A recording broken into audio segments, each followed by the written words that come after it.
Olá, queridos, aqui é o Pastor Jonatas, é um prazer imenso estar com vocês e nesse vídeo eu vou reagir a um vídeo aí do Rodrigo Silva, um corte do Rodrigo Silva no canal Inteligência Limitada. E o tema dessa conversa é Apocalipse capítulo 12, que é um dos textos mais complexos de toda a Bíblia Sagrada. Não é enigmático, mas é um texto muito bacana e muito complexo também. E é um dos textos que eu mais estudei, é um dos capítulos da Bíblia que eu mais estudei. E é por isso que eu encontrei esse vídeo do Rodrigo Silva com o Vilela conversando sobre esse texto e eu quero reagir com vocês, tá bom? Além de pastor, também sou professor de seminário teológico, cofundador também. Então eu vou trazer para vocês o react desse vídeo. Então se você gosta de escatologia, apocalipse, teologia e outros assuntos também que envolvem a igreja, o reino de Deus, te convido a você se inscrever no canal. E pessoal, eu te peço para você ajudar com o famoso CCC.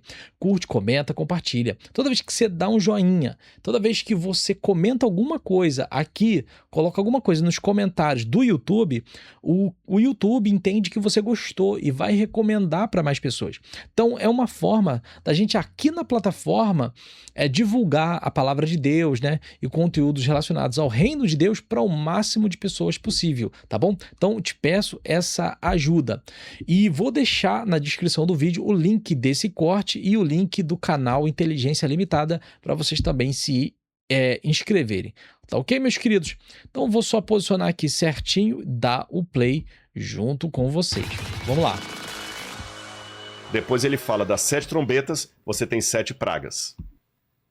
Aí tem um miolo de tudo, que é Apocalipse capítulo 12 a 14. Tá. Que vai falar de 3 personagens muito interessantes. O dragão, a famosa besta que é o anticristo, e os 3 anjos que voam no céu. Dá muito questionamento isso aqui. Então vamos lá. Complexo. No capítulo 12, começa assim: viu-se grande sinal no céu. Pessoal, eu preciso fazer uma intervenção, não é que eu queira ser chato, mas é um dos textos que eu mais estudei. E o que eu tenho percebido nos últimos anos? Algumas pessoas, pelo espírito de engano, têm confundido a astronomia com a astrologia. A Bíblia está falando em Apocalipse capítulo 12 que há um sinal no céu. Como é que a gente tem que entender isso? Logo de cara. É o seguinte, a astrologia é uma prática pagã de tentar adivinhar o futuro, né, de achar que os planetas, as constelações, regem a vida das pessoas. Errado. Isso não acontece. Tanto que Deuteronômio 4,19 vai dizer: não fique olhando para o sol, para a lua, para as estrelas e para todo o exército dos céus e passem a prestar cultos àqueles cujos povos Deus os espalhou pela terra. Então, o Senhor condena a gente ficar olhando para os astros, né, e cair numa prática pagã, que é a astrologia.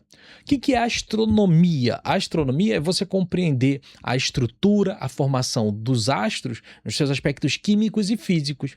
Dentro da perspectiva bíblica, a gente percebe que a astronomia, algumas questões astronômicas, por exemplo, elas apontam para a segunda vinda de Jesus. Alguns fenômenos astronômicos, por exemplo, têm um conteúdo, uma indicação escatológica para nós. Por exemplo, a Bíblia diz que o sol se converterá em trevas, a lua em sangue, antes que venha o terrível e o glorioso dia do Senhor. Ou seja, antes de Jesus voltar, olha o sinal escatológico. Porque escatologia é o estudo do fim dos tempos, né? Tratado das últimas coisas, estudo das últimas coisas. Ou seja, antes de Jesus vir, nós teremos sinais nos céus, sinais astronômicos que apontam para a segunda vinda de Jesus. Então, não confunda a astrologia com a astronomia. Eu tenho um estudo astronômico relacionado a versículos bíblicos. Quem sabe, se vocês gostarem, eu não faço um vídeo com vários versículos bíblicos dentro do aspecto astronômico. Vamos lá, vamos seguir. Semeia megalon. Semeia megalon. Um grande sinal no céu. E o que João viu? João fala, eu vou resumir aqui, o pessoal pode ler depois em casa na Bíblia. Ele viu uma mulher no céu. Uma mulher vestida de sol, tendo 12 estrelas na cabeça. 12 estrelas na cabeça. 12 tribos? Do povo de Deus. Ah, o povo de Deus. E uma lua debaixo dos pés. Eu acho que tem uma foto da mulher aí, olha lá. Uma Certo? De representação, novo, né? inteligência artificial. João viu mais ou menos isso aí. Olha lá, presta atenção na mulher, os detalhes dela. Ela tem 12 estrelas na cabeça, tá bem? 12 estrelas na cabeça. Ela está vestida de sol. Aí não representa bem a inteligência artificial, mas quer dizer, ela está brilhante. É. E ela tem a lua debaixo dos pés. Pessoal, aonde que na Bíblia, fora Apocalipse capítulo 12, nós encontramos essa referência? Vocês lembram? Aonde que a gente encontra o Sol, a Lua e estrelas, né? E outras estrelas? Na verdade, lá no sonho de José. Quando José viu o Sol, a Lua e 11 estrelas se prostrando diante dele e ele a 12ª estrela. Então, é óbvio que é um sinal de Israel, coisas que acontecem com Israel, tá bom? Então, para deixar isso aqui bem claro, o sonho de José que está uma referência bem clara em Apocalipse capítulo 12. Então a gente entende o quê? Israel agora em trabalho de parto para finalmente reconhecer Jesus como Messias prometido lá em Apocalipse capítulo 12, né? E olha que ela tá com um barrigão ali, olha. Grávida. Porque ela tá grávida. E a Bíblia fala que ela gritava com fortes dores porque ela ia dar à luz. O que é que eu falei lá? O princípio das dores, que eram dores de contração de parto. É. Ou seja, o dragão persegue a mulher, o anticristo persegue Israel, e vai ser nesse momento de dor, vai ser num momento de sofrimento, que Israel vai ter um momento lindo de reconhecer Jesus como o Messias. Na mentalidade judaica do Antigo Testamento, a mulher sempre representou o povo de Deus. Sempre foi o povo de Deus. Há várias passagens. Por exemplo, Cantares. Olha, presta atenção nos detalhes. A mulher tinha, vamos pegar os símbolos dela, na cabeça, uma coroa de 12 estrelas. Debaixo dos pés, A lua. a lua. E ela estava vestida de sol. E é interessante, pessoal, dentro do aspecto astronômico, eu vou falar de coisas aqui. Eu tenho um estudo astronômico, particularmente pela graça e misericórdia de Deus, e às vezes eu falo sobre isso no seminário escatológico. Eu nunca vi no Brasil ninguém com um estudo astronômico dentro da perspectiva bíblica. Então eu fiz esse estudo. E o que acontece? O nosso planeta Terra, eu não sei se alguém já explicou isso para vocês, mas o nosso planeta Terra, ele possui 12 constelações principais, além de, se não me falha a memória, 88 outras constelações, mas são 12 principais. Olha que número interessante. E a gente tem que tomar cuidado porque, por exemplo, como que funciona isso astronomicamente? A cada 2.000 anos, uma dessas 12 constelações ficam em evidência, fica com uma evidência bem forte para nós aqui do planeta Terra. Então, qual que é o perigo? Deuteronômio 4:19 fala para a gente não ficar olhando para o sol, para a lua, as estrelas, exército dos céus e prestar culto àquelas coisas, que é uma prática pagã que nós conhecemos como astrologia. Agora, astronomicamente, as constelações fazem isso em relação ao planeta Terra. A cada 2.000 anos, uma determinada constelação fica em evidência. Então, quando você estuda, por exemplo, no momento que o povo de Israel está saindo do Egito, a constelação que está em evidência é Áries. E Áries tem formato ali de um bezerro.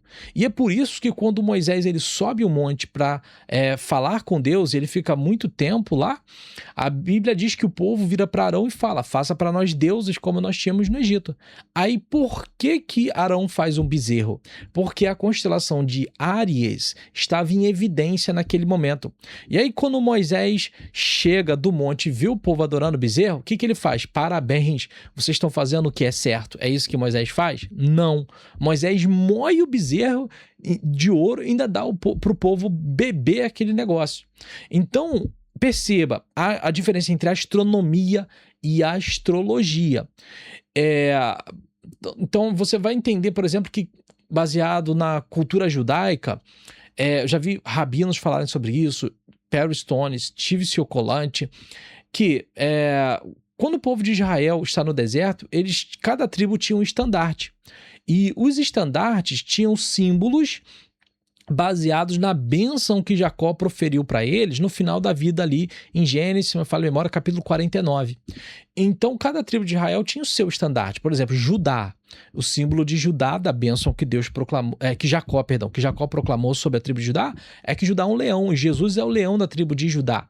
Então, você tem o estandarte do povo de Israel no Egito, da tribo de Judá, era o leão. Jesus é o leão da tribo de Judá, você também tem uma constelação de leão.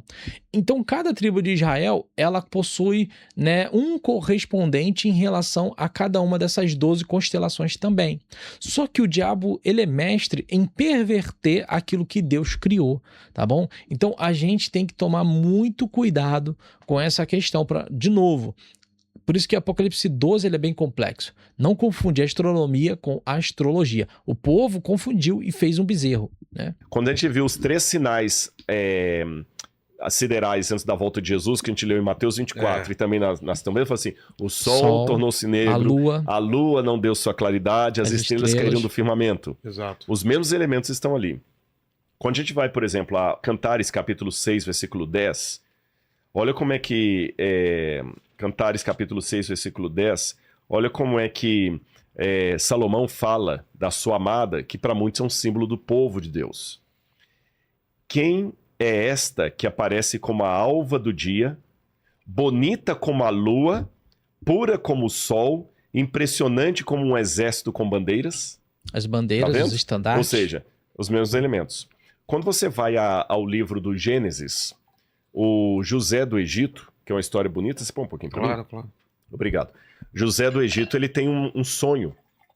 Obrigado. E ele sonha com o pai, a mãe e os irmãos dele se prostrando diante dele. E no sonho ele diz que viu o sol, a lua e 12 estrelas. Exato. Tá certo? Sol, lua, 12 estrelas. Então a gente vê aqui o símbolo do povo de Deus. Israel. E a mulher sempre é o povo de Deus. Não é só no Antigo Testamento, não. A cultura cristã sempre interpretou a mulher como símbolo do povo de Deus. Tanto é que na Idade Média, os teólogos católicos falavam muito do...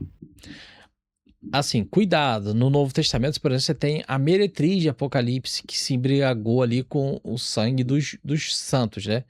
Então, é uma mulher, uma meretriz. Então, nesse caso... não é uma mulher como uma coisa boa, que aponte para o povo de Deus. Então, temos que tomar cuidado com isso. Nem toda mulher, por exemplo, aponta para o povo de Deus. Há mulheres na Bíblia, por exemplo, extremamente más, né? Tanto no Antigo quanto a gente vê, por exemplo, ali no Novo Testamento em relação a Apocalipse, que fala da meretriz. Então, vamos lá. Do mistério da casta meretrix. Eu vou desenvolver esse assunto daqui a pouquinho. Traduzindo literalmente... Casta meretrix seria a pura prostituta. Para não falar o nome feio aqui. Sim. Você entendeu? A pura prostituta. Mas é prostituta, ela não é... Ou virgem prostituta. Não faz, casta pode ser virgem também, né? Embora você tenha virgo em latim, casta é aquela mulher que nunca teve relação sexual. Ou ela é casta ou ela é meretrix. Não tem como ser casta e prostituta. É as duas coisas. Porque o povo de Deus tem um lado dele que ele fica fiel, que é puro, e tem um lado do povo de Deus que corrompe. Eu tomo cuidado aqui com essa questão, né? Porque a questão da casta meretrix não é uma expressão bíblica, é uma cultura ali, igual o Rodrigo falou, do povo da Idade Média. Mas o que acontece? A Bíblia, Jesus fala sobre joio e trigo. Então, eu fico com essa ótica para ser mais assertivo, né? Vamos lá. Por isso que fala da casta meretrix na teologia católica, que está correto. Então, no judaísmo, eles sempre entendiam que Israel iria dar à luz ao Messias. Lá no Mar Morto, nos manuscritos encontrados naquela caverna que você viu, fala muito isso de Israel sofrendo dores de parto para dar à luz ao Messias. E ao que tudo indica de alguns documentos judaicos e da interpretação cristã, o povo de Deus sofre dores de parto 2 vezes. Para que o Messias venha uma primeira vez e para que o Messias venha uma segunda vez. Aqui eu faço distinção. Não o povo de Deus 2 vezes, mas Israel. Quando Jesus nasce em Belém, não existia igreja, né? Então a gente tem que tomar cuidado com isso. Existia somente Israel. Então, quando a gente vai para Apocalipse capítulo 12, a igreja já reconhece Jesus como Messias. Israel ainda não. Então, é nesse momento que Israel agora, de novo, vai sofrer ali uma perseguição do dragão, né? Que no grego ali é Dracon, que é o nome... De novo, Dracon é uma constelação, pessoal. E vai ser perseguido, né? Você tem, por exemplo, você tem a constelação de Virgem no céu, astronomia. Tô falando de o sinal astronômico. Você tem o símbolo de virgem. De frente para a virgem, na astronomia, você tem Dracon, né? Ou Dracon, que fica de frente para a constelação de Virgem. Isso é um fenômeno astronômico. E isso é bem interessante, que Apocalipse 12 fala do sinal no céu. E você, de fato, tem esse fenômeno astronômico, né? Na primeira vez ele vem humilde montado no jumentinho. Na segunda ele vem com poder e grande glória nos céus. Segunda vez a segunda volta de Cristo não vai ser do outra face, ele vai vir brabão. Vai vir até brabão. Brabão. Vai vir pra lutar. Tá sendo brabão, né? É, brabão. Pra derrotar pra os derrotar exércitos. Tudo, exatamente. Você tá entendendo? É aquele negócio, a gente tem que tomar cuidado. Tinha um vendedor de livros que vendia livro de porta em porta, e um dia ele entrou numa casa e viu uma placa assim, cuidado, cachorro bravo. Eu não entendo, isso aqui não tem medo, não. Passou mais um pouquinho, outra placa. Se você vê até que volte, cachorro bravo. Ele andou um pouquinho, só tava aquela tarja, aquela cara do cachorro com... Ele passou as 3 placas. Quando ele andou um pouquinho, rapaz, veio um Doberman e um Rottweiler correndo lá, que o bicho nem tocava no chão. E atrás ainda vinha um vira-latinha, daquele que tem um dentinho assim, né? Quando ele viu os 3 cachorros vindo, ele desesperado, ele correu, largou pasta para um lado, prospecto por outro, e a primeira árvore que ele tinha, ele subiu, e a árvore ainda tinha aquele espinheiro de Cristo embaixo, que ele rasgou todo, machucou todo, mas na adrenalina, todo machucado em cima da árvore. Quando ele chegou lá em cima da árvore, os cachorros latindo lá embaixo, ele encontrou uma 4ª placa que dizia, idiota, você foi avisado lá embaixo. Então, o Apocalipse, meus queridos, são as 3 placas. Você tá entendendo? A volta de Jesus é a 4ª. Você foi avisado. Ninguém vai ficar sem ignorante. Então, nesse aspecto aqui, essa mulher, ela sofre 2 vezes a dor de parto. Uma primeira, quando ela dá à luz ao Messias, que ele vem... Lembra de Jesus quando nasce? Maria ali tem Jesus, e Herodes tenta eliminar Jesus e elimina as crianças de 2 anos para baixo, né? Ouviu-se um grande choro em Ramá, Raquel chorando para os seus filhos, se recusando a ser consolada, né? Vamos seguir. A primeira vez, e a segunda vez, quando ele volta com poder e grande glória. É por isso que Jesus, quando vai falar da volta dele, ele fala, tudo isso é o princípio das dores. Israel. Percebeu? Paulo também vai usar a mesma figura de linguagem, como uma mulher que está em trabalho de parto, etc. Tanto que quando Jesus fala em Mateus capítulo 24, né, do princípio das dores, no sermão profético, gente, naquele momento que Jesus fala, não existia igreja. A igreja só vai surgir em Atos capítulo 2, né? Ora, Israel deu à luz ao Messias, deu através de Jesus. E essa mulher, então, representa o povo de Deus do Antigo Testamento. Israel. Ou melhor, deixa eu me corrigir minha frase. Essa mulher representa o povo de Deus num primeiro momento do Antigo Testamento, dando à luz ao Messias. É por isso... No primeiro, com todo respeito a Rodrigo Silva, nos 2 momentos, tanto no primeiro momento quanto no segundo momento.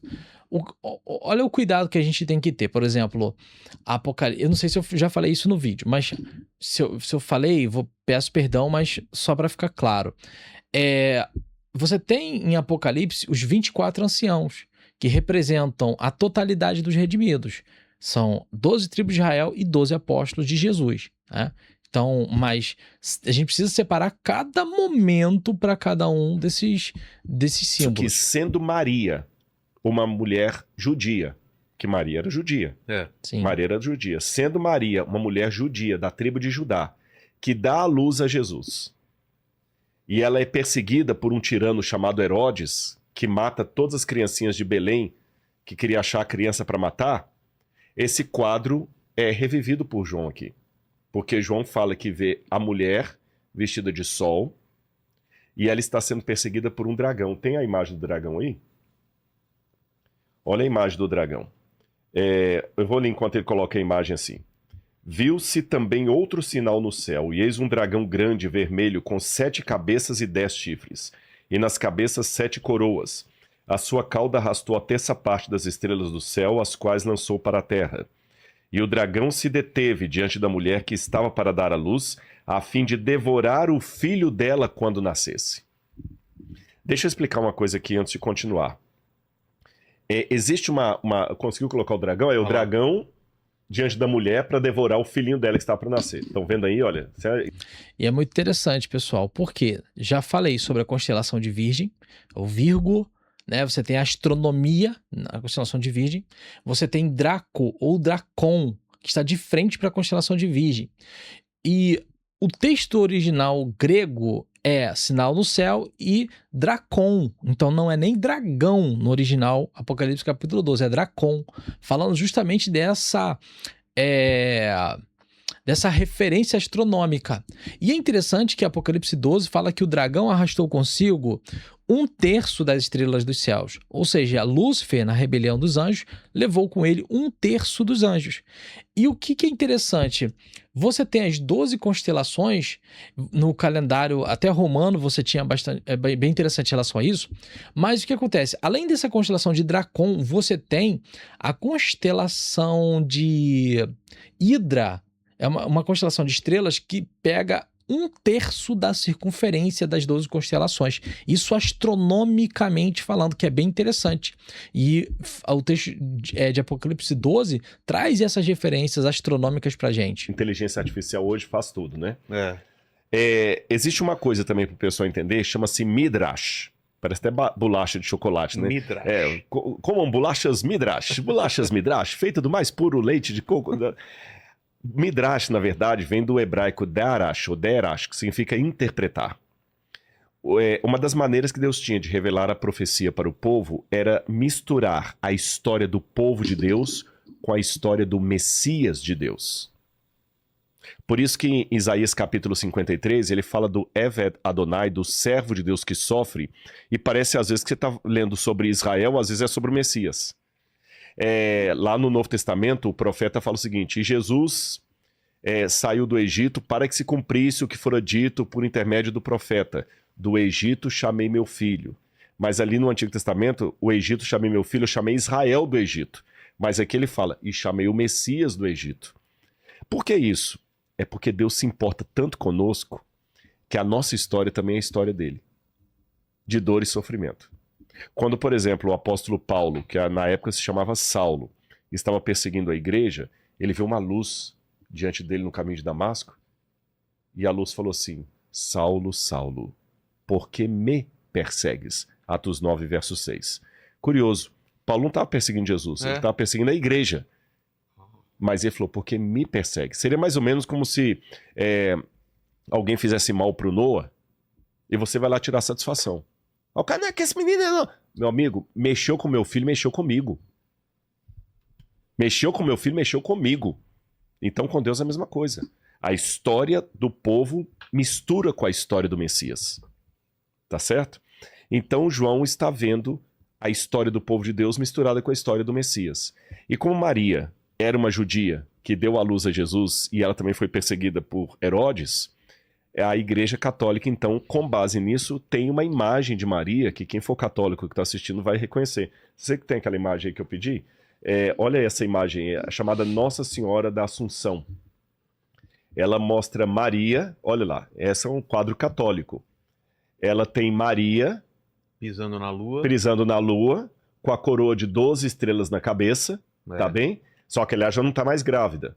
Algumas imagens de Maria, Nossa Senhora da Assunção, ainda mostram o dragão debaixo dela. Que eu já vi em algumas igrejas católicas, tem imagem de Maria, ela assim, e debaixo dela uma serpente toda assim retorcida, porque é o dragão. O dragão e serpente é a mesma coisa aqui. Entendi. Então, recapitulando, é o povo de Deus que dá a luz ao Messias. E o dragão, quem que é? Os inimigos do povo de Deus. Outra coisa interessante. O dragão, pessoal, ele é essencialmente... O que acontece? Você vai ter na Bíblia, em Apocalipse, fala que o anticristo ele vai governar sobre 10 chifres. Daniel também fala sobre isso. 3 caem e fica 1. Ou seja, o dragão ele tem 7 cabeças, né? Segundo Perry Stone, são as 7 nações que você encontra na Bíblia que afetaram Israel diretamente. Então você tem ali o Egito, você tem a Babilônia, você tem o Império Medo-Persa, você tem ali Roma. Fazendo uma contagem, você encontra 7 7 reinos que afetaram Israel diretamente, segundo os estudos de Perry Stone, para interpretar essas 12 cabeças. Aliás, perdão, essas 7 cabeças. Existe uma referência interessante que quando você estuda a mitologia da Mesopotâmia, você vai encontrar a lenda, né, de Apsu, de Tiamat. Tanto que Tiamat é o dragão com 7 cabeças, se não me falha a memória, até do desenho Caverna do Dragão, né? E o nome dela é Tiamat, que é baseado na lenda da Mesopotâmia, né? Então tem algumas coisas interessantes nessa questão. A Bíblia, eles misturam às vezes símbolos de potências com símbolos de monstros. Não é só na Bíblia, não. Se você for estudar a arqueologia da Pérsia, da Babilônia, mesmo do Egito, ou seja, reinos do anticristo, você vê que eles simbolizavam atacar Israel. Os grandes poderes por grandes monstros. Então, se eu quero falar, por exemplo, dos Estados Unidos, eu vou falar de um monstro. Se eu quero falar da Rússia, vou falar de outro monstro. É a maneira simbólica de falar de um poder. Então, que monstro era esse que estava perseguindo a mulher? Esse monstro aqui, ao mesmo tempo, ele é o diabo e é o Império Romano. Porque na época de João, Discordo aqui, né? Porque assim, respeitosamente, Rodrigo Silva, ele é historicista. E o historicismo, ele acredita nos eventos escatológicos ao longo da história humana. E aí, por exemplo, como ele também é adventista, né? A igreja adventista entende que a igreja católica é Babilônia, né? Então, ele vai ter essa linha interpretativa que, nesse ponto aqui, para Apocalipse capítulo 12, eu discordo, tá bom?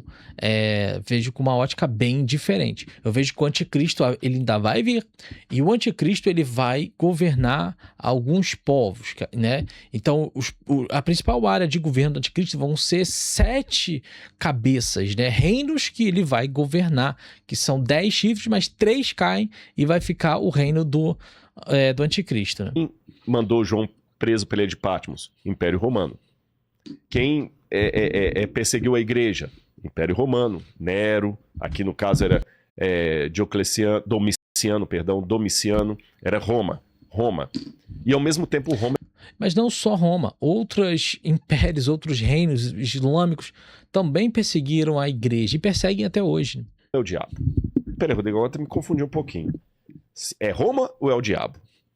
Veja bem, nós, com o nosso olhar carnal, a gente só vê a pessoa agindo. Por exemplo, eu só vejo Lenin matando um monte de gente, mas o profeta vê Lenin e o diabo agindo através de Lenin. Entendi.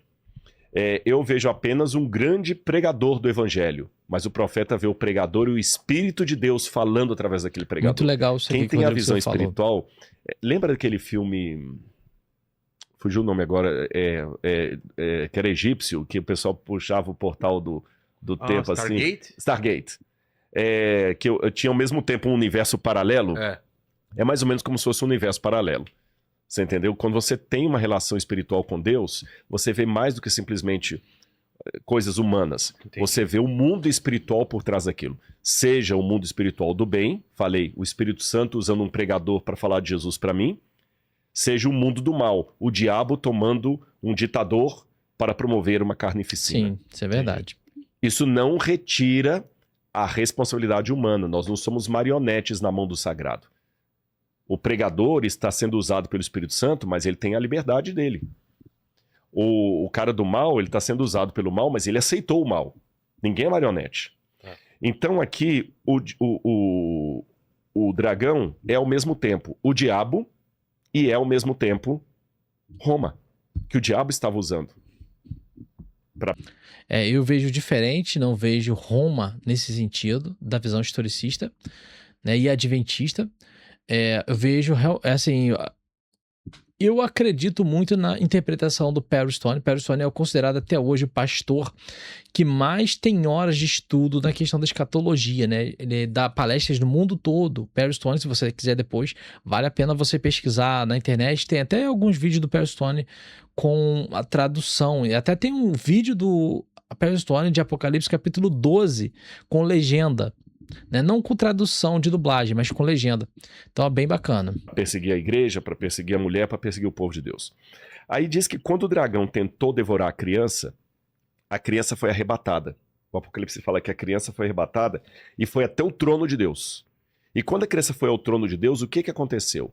Aquela mesma mulher, ela fugiu para o deserto. Então olha a cena.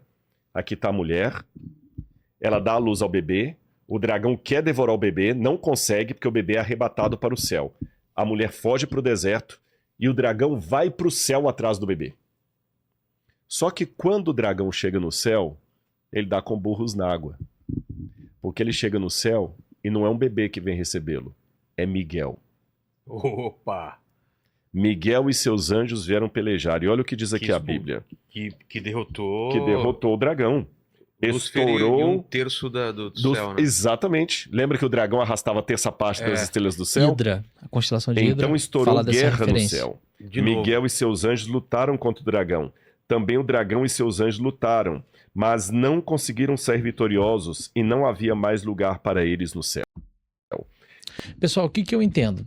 Vai chegar um ponto, logo depois das duas testemunhas, então assim, tem que conectar os textos de Apocalipse de forma correta. Quando a gente olha para a história da igreja, nunca se manifestou as duas testemunhas, que é Apocalipse 11. Depois você entra em Apocalipse capítulo 12, né, que vai falar ali, ou seja, as duas testemunhas que para muitos podem ser Moisés e Elias, eu acredito nessa possibilidade, eles vão morrer. E nesse momento, o anticristo ele vem e invade Israel. Eu acredito que é isso que Apocalipse 12 também está falando. Lá no futuro, o anticristo ele vem, após a morte das duas testemunhas, vai invadir Israel. E Israel vai fugir para o deserto. E existe o texto bíblico fala que a mulher foge para o deserto, para um lugar que já tinha sido preparado por Deus para ela. Então, quando Jesus morre ali em Jerusalém, a relação de Roma e Israel permaneceu a mesma, né? A destruição de Jerusalém só vai ocorrer no ano 70, tá? Então, assim, quando Jesus morre ali, o dragão, aliás, Roma, ele não tenta destruir Israel naquele momento ali. Israel, a relação entre Israel e Roma, que é o Império Romano, que eu quero dizer, permanece a mesma. Então Jesus foi para o céu. Agora, quando a gente chegar em Apocalipse capítulo 12, né, o que você tem? Israel não vai aceitar o domínio do anticristo. O anticristo vai invadir Israel, Israel vai fugir. É interessante que, segundo estudos escatológicos, para Petra, na Jordânia. E os cristãos da Jordânia estão colocando o Novo Testamento no deserto de Petra, já prevendo que Israel vai para lá. Tanto que o texto fala para o lugar que já havia sido preparado para eles. Então, a igreja, muitos cristãos de Petra, colocam um Novo Testamento ali, em Petra, na Jordânia. E aí o anticristo ele vai invadir Israel, né, com seus exércitos, Israel vai fugir para Petra, na Jordânia, e vai ser protegido por Deus. Ali, Israel vai reconhecer finalmente Jesus como Messias. E foi expulso o dragão, a antiga serpente, que se chama Diabo e Satanás, o sedutor de todo mundo. Ele foi atirado para a terra e com ele os seus anjos. Ou seja, o diabo não vai conseguir destruir Israel de novo, vai tentar invadir o céu. E aí Miguel e os anjos vão pelejar contra ele. Ligação com a serpente. Bingo! Do pecado Exatamente. Original. E olha que interessante, se a gente lembrar do pecado original, a gente lembra três coisas que estão ligadas aqui. A Bíblia, ela conversa, essa intertextualidade, a Bíblia, os capítulos conversam. Lá no Éden, você tinha uma mulher. Certo. E uma serpente. A serpente falou com a mulher, vocês serão iguais a Deus. Não foi o que a serpente falou? Se comer do fruto, vocês vão ser iguais a Deus. Interessante que aqui, o ser que combate a serpente no céu e a expulsa, chama-se Miguel. Sabe o que significa Miguel? Não. É um nome em hebraico. Mi, em hebraico, é quem. Mi pode ser quem ou de onde, mas aqui no caso é quem. Então, Mi-ra-el. Quem é como Deus? Que é uma pergunta retórica. Ninguém. Entendi. Miguel significa em hebraico, Mi-ra-el, ninguém é como Deus. Porque seria uma resposta para seria uma resposta para o Lúcifer, para a serpente. Essa passagem, o nome Miguel desmente a fala da serpente. Vocês serão iguais a Deus. Não, ninguém é como Deus. E outra coisa, ele quis ser semelhante ao Altíssimo. A Bíblia fala em Isaías 14, Ezequiel 28. Quem é como Deus? E mais, lá ele prometeu, eu colocarei inimizade entre você e a descendência da serpente. Entre o seu descendente, Eva, e a serpente. Qual? O que quer dizer isso? Vamos lá. Vamos ler primeiro o texto de Gênesis, capítulo 3, onde Deus falou essa promessa para Eva logo depois da queda. Que isso aqui é lindo, porque Eva foi a primeira a comer do fruto, depois que Adão comeu. Então, como ela comeu do fruto, Deus deu uma esperança. Deus falou o seguinte: Eva, você comeu do fruto, mas será do ventre de uma mulher que virá a salvação. Por isso que o nome Eva significa em hebraico Ava, aquela que traz a vida. Ah, é? Olha que interessante. Aquela que trouxe a desgraceira, porque ela comeu primeiro do fruto, ela também vai trazer a vida. E Deus prometeu para ela assim, olha... Só ler aqui, ó. Porém, inimizade... Quando Deus falou para a serpente, que é o dragão. Porém, inimizade entre você e a mulher. Porém, inimizade entre você e a mulher. Mulher é povo de Deus. O dragão está durante toda a história tentando destruir a mulher, que é o povo de Deus. Entre a sua descendência... De quem? De Eva? De Eva. Perdão, entre a sua descendência da serpente. E o descendente dela, da mulher. Tá falando de Cristo? De Cristo. Esse lhe ferirá a cabeça e você lhe ferirá o calcanhar. Então, serpente, eu vou colocar inimizade entre a sua descendência e o descendente da mulher. Esse vai ferir o calcanhar. Aí aqui eu vou entrar num ponto polêmico. Então, Cristo pisa na cabeça, mas tem o calcanhar? Por que o calcanhar? O diabo feriu Cristo na cruz. Exato. Mas a vitória final... É de Cristo. Tá. Mas ele feriu o calcanhar. Ele feriu o calcanhar e no encalço do outro. Sabe? Fala de Dan, que é aquele que fica no encalço dos outros. Então a gente vê um retrato claro entre isso aqui e Apocalipse capítulo 12. Entendi. Agora a serpente é expulsa do céu. Ela é expulsa. E quando ela é expulsa, tem uma vitória no céu. A galera grita, comemora e fala assim, agora... Aí fala assim, olha, ele foi atirado para a terra, ele e seus anjos. Então ouviu uma voz forte no céu proclamando, agora veio a salvação e o poder e o reino do nosso Deus e a autoridade do seu Cristo. Pois foi expulso o acusador de nossos irmãos, aquele que os acusa diante de dia e de noite. Foi expulso. Aí a Bíblia termina dizendo assim, quando o dragão... Por isso, celebrem, ó céus, e vocês que neles habitam, mas ai da terra e do mar, pois o diabo desceu até vocês cheio de fúria, sabendo que pouco tempo lhe resta. Vamos recapitular tudo que a gente viu até aqui? Sim. Nós falamos de 7 igrejas. 7 cartas que representam a história da igreja da época de João até a volta de Jesus, que é em Laodiceia. Exato. Falamos de 7 selos, que são sinais da volta de Jesus, das dores de parto que ia acontecer desde a época de Jesus, desde a época de João até a volta de Jesus. Falamos de 7 trombetas, que são as warnings, como é que fala? Os avisos. Os avisos de Deus ao longo da história até a volta de Jesus. E agora, uma súmula do grande conflito entre o bem e o mal. Entre a luz e as trevas. Quando o diabo peleja com... E olha que interessante. Ele briga no céu e reverbera na terra, né? Ele briga com Miguel e reverbera na terra. Por quê? Assim, ele briga no céu e desce pra terra com raiva, né? Com fúria. Ele foi expulso do céu, né? A gente vê isso lá em Isaías 14, que é o 28. Que reverbera na terra. Quando ele desce pra terra com fúria, sabendo que pouco tempo lhe resta, ele traz o conflito do céu pra terra. Entendi. Você entendeu? E como no céu ele tentou enfrentar Miguel com seus anjos, na terra ele tenta enfrentar o povo de Deus com aqueles que aceitam participar do reino dele. Então, nós estamos num grande conflito, nós estamos numa guerra espiritual entre as forças do bem e do mal, e os dois lados querem você e a mim. Exato. Gente, isso que tá falando é muito sério. Você que tá em casa, acha a Bíblia é coisa para... Não, vou te contar.